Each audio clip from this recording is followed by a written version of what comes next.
Paz do Senhor a todos. Hoje nós vamos ler aqui em 2 Coríntios, capítulo 3, alguns versículos que nos trazem algumas lições. O versículo 5 diz assim: não que sejamos capazes por nós de pensar alguma coisa, como de nós mesmos, mas a nossa capacidade vem de Deus.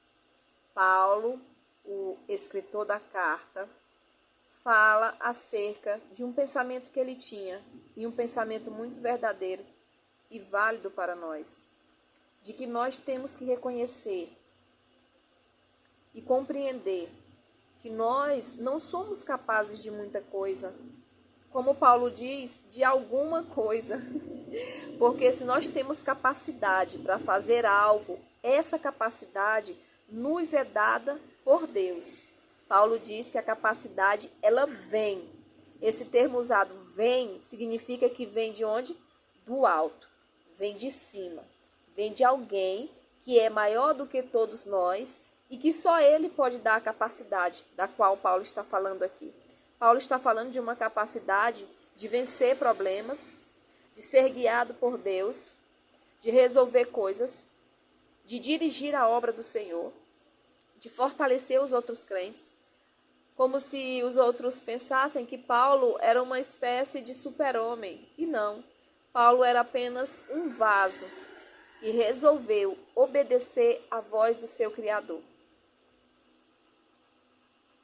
Versículo 6, Paulo continua a dizer que este mesmo Deus também nos fez capazes de realizar algo maravilhoso, de nos deu um novo testamento.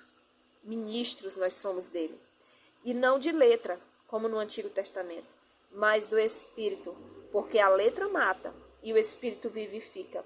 Isso significa de que a obra que nós devemos realizar aqui na terra é uma obra impossível a olhos humanos, de serem realizados com as nossas próprias forças.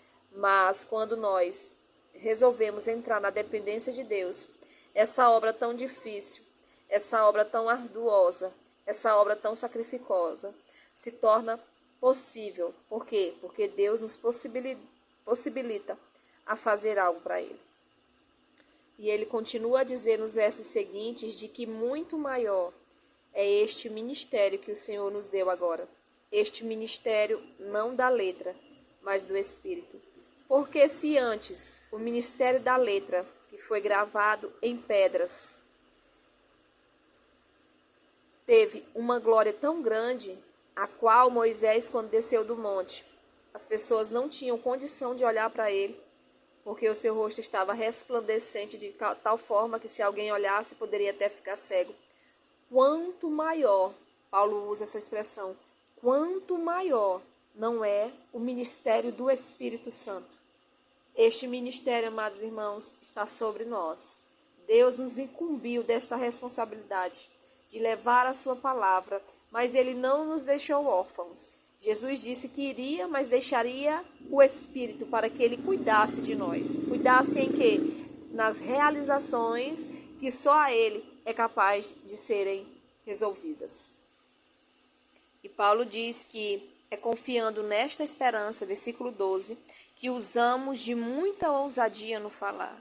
Por isso que Deus convoca um povo escolhido, chamado, separado, para quê? Para que tenham condições de falar da sua palavra. E essa condição e essa ousadia não vem de nós. Essa condição e esta ousadia vem do Espírito Santo que em nós habita.